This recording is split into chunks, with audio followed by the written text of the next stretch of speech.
So when I'm thinking about all the social media stuff, and especially trying to think of what I could say to you folks that might be different to a group of very basic people just learning, a lot of people at a session like the one I would do today in newsrooms are like this. I don't want to do social media. I have no interest in that. So I do something called sustainable social media. How do you do it and keep your day job? And how do you survive and all of that? So I'm going to do that at the end. You can tell I work in TV. I'll tease it to the end, right? Denise was in TV. She knows that. Is the sandwich you're eating about to kill you? Film at 11. That could be time now. Yeah, exactly. Tell me now. Tell me now. But anyway, there's also beer and stuff, so you're going to stay. So let's look through the handout to just look at a couple of things. So I have a section here, Twitter guides for newbies and skeptics. So you want to circle the things. I'm a professor. I'd like you to write. Even if it's I can't believe they brought this class. Just write something on it. Here's the syllabus for my class, my 5-week class. I put it all online. Again, living documents. I'm a big fan of having everything on the web, but living rather than a closed document, which is what you have, is a living document so that it can be updated and edited on a regular basis. I also wrote a column at Pointer about the rise of social media editors. And now I'm tracking, I believe, 60 social media editors in the US, and maybe and one person in Britain, maybe. And what is that? That's a list of people who are now the top social media editor within a news organization. How many of you work at one that has a social media editor? Many of you do, right? Any of you are social media editors? Okay. Are you on my list? Do you know?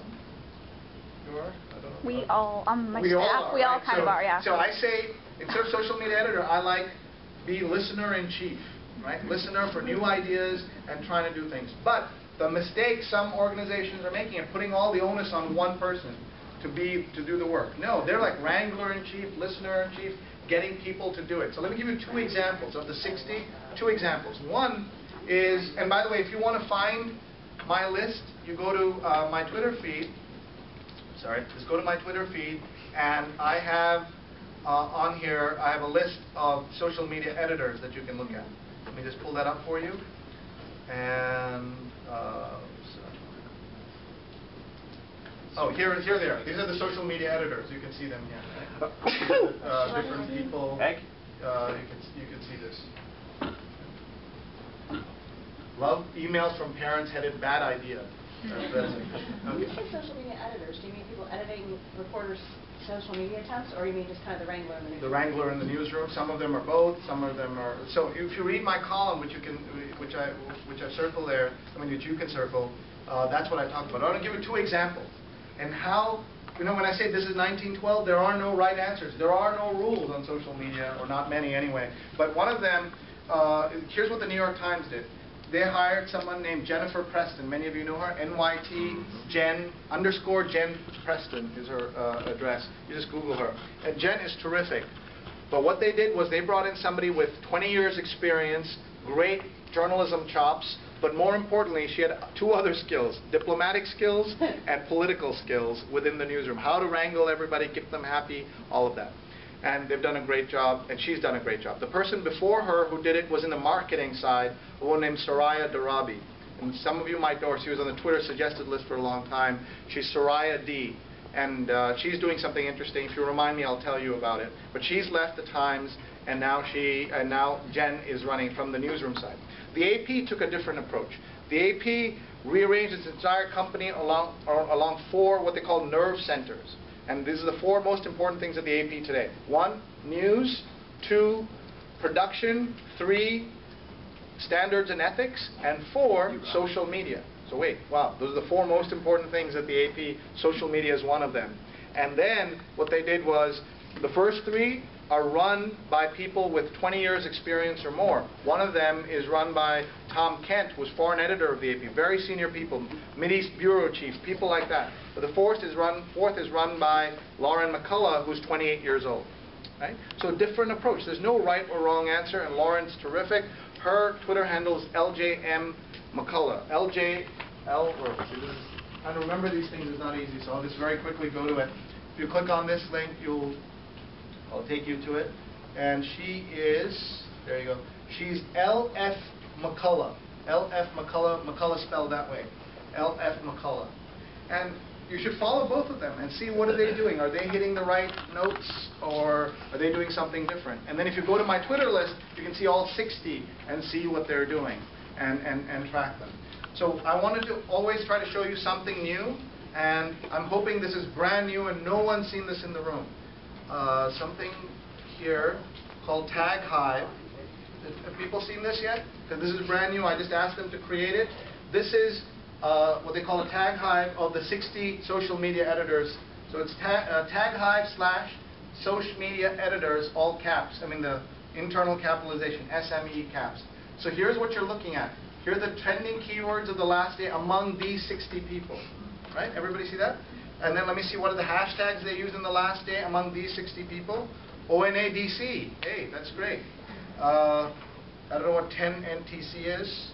I don't know what that is. And let's see.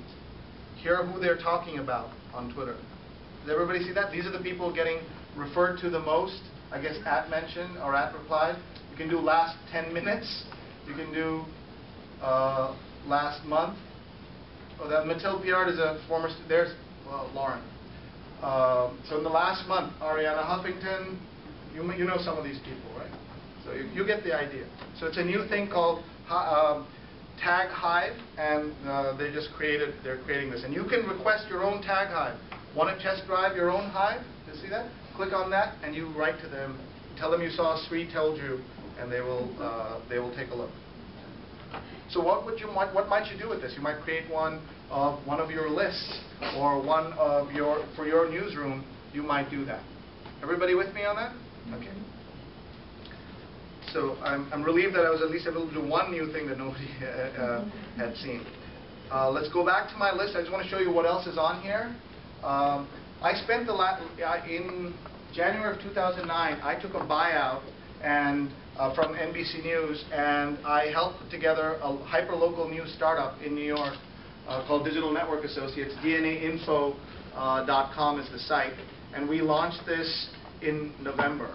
And when people tell you that they can't, there is no way to be, the social media is all about telling people all the time what you're doing. Imagine this scenario. From January to November 2nd, on social media, I never mentioned that I was doing this, that we hired 17 reporters, editors, multimedia journalists, paying a salary and benefits, that my funder is the guy I work with is a guy named Joe Ricketts, whose family just bought the Cubs in Wrigley Field. So there's a way to be quiet on social media. And on November 2nd, I said in a tweet, 11 months of silence ends with this tweet, here's my new venture. Right? So it is possible. And I could do a whole thing on what I've learned doing this, but the main thing I would say is how hard it is to build a brand. Right? All of you who work for an existing brand, even if it's a newish brand like Politico and other stuff, you're so lucky. When Carmen was in my class and other people were in my class, I would say to students, earn every reader. That's what I say now. You've got to earn every reader. What I used to say is justify every pixel. Every pixel. Justify, why does this look here? Why is that there? And now I say you have to earn every reader, and how hard that is. Another student of mine said something to me very meaningful. He said, he's been at the Wall Street Journal for 12 years, and he said, Sree, you can have the greatest content in the world, but it'll die on the vine if we don't have a way to have our readers find it, and then share it, tell everybody else about it, and then come back and do that process for us every day. It's obvious now when you think about it, but it was a realization to him. It's something that I knew, but I hadn't heard it articulated that way. So we're trying to cover Manhattan, and it's a lot of work. A lot of work. We had a brawl in Times Square the other day, like Philadelphia had those brawls. We had that in New York, but Twitter was used during the Times Square riot by people who were saying that they were in it and things like that. So, Sree, were you using some of that new to me around New York before you mentioned that you were doing this? You had this sort of new to me pictures you were taking around the city. That you were discovering things. Did you use that as an exploration? I just wanted to see exactly. So she's talking on Facebook. I have a Manhattan photo blog, and I posted like 150 pictures in a year, and we're doing video. And it's even when you have resources, it is so difficult to do.